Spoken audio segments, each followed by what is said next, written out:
On parle de cette robotique et de cette industrie du futur.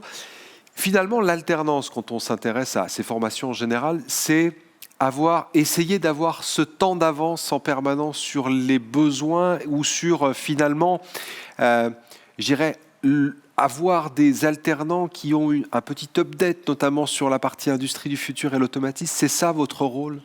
Alors notre rôle, c'était un petit peu en concertation avec les entreprises, a été de changer un peu la licence. Donc elle est nouvelle, elle vient d'ouvrir cette année, donc c'est la première promotion qui sort. Donc ça a vraiment été suite à des consultations entreprises, de découvrir comment évoluait le monde industriel. On parle beaucoup d'industrie du futur, d'industrie 4.0. Et en fait, on a fait un conseil de perfectionnement avec plusieurs entreprises pour arriver à un enseignement qui est axé sur la robotique, l'automatisme, la connexion, donc les objets connectés industriels, et la sécurité qui apparaît en entreprise. Les jeunes viennent majoritairement de BTS sans avoir fait trop de programmation au démarrage, et les robotiques et industries du futur viennent soit de BTS à dominante informatique, soit de DUT, GE2I majoritairement, mais ils peuvent venir d'autres DUT. Vous vous sentez aujourd'hui plus armé avec un cursus vraiment complet entre, vous l'avez dit, cette base très théorique, très informatique sur la gestion réseau et ainsi de suite, sur de la programmation, et aujourd'hui vraiment avec l'apport de cette formation, avoir les armes pour répondre aux besoins de l'entreprise? On progresse aussi techniquement parce qu'on continue à faire de la théorie, oui, mais voilà. Mais aussi, on passe une année dans une entreprise, donc on apprend de l'expérience, on a un retour, on apprend des professionnels qui sont depuis plusieurs années. Donc, il y a un vrai partage d'expérience et une vraie connexion avec eux. C'est le partage d'expérience qui est vraiment hyper essentiel et intéressant. Voilà, qui fait progresser et qui nous permet d'être mieux armés quand on sort du cursus scolaire. Donc là, vous avez été tuteur d'un étudiant de chez Tetra. Qu'est-ce que vous cherchiez au moment de... vous cherchiez une aide, quelqu'un avec de nouvelles méthodes. Quel a été votre besoin de recrutement ? Alors nous, ça fait environ 10-12 ans qu'on prend des alternants. Donc moi, j'ai fait partie des alternants. Donc, quand on a goûté, difficile là encore de s'en priver.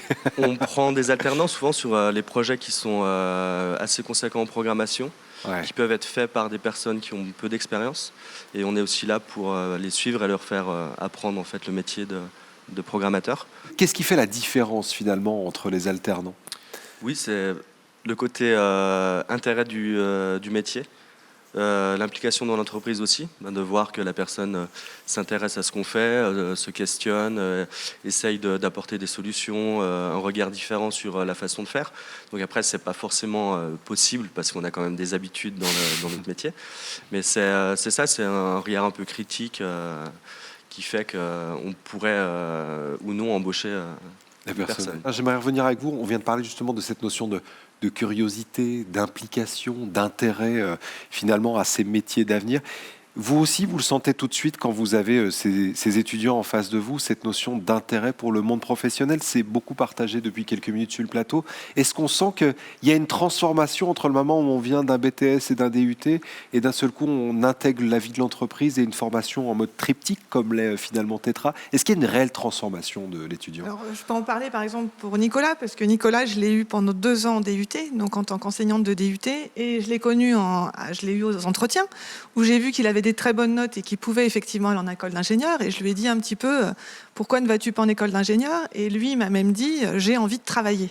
Donc il en avait ras-le-bol des études à ce moment-là. Et c'est pour ça qu'il s'est lancé dans l'alternance. Je pense que l'alternance répond à 100% à cette demande des jeunes.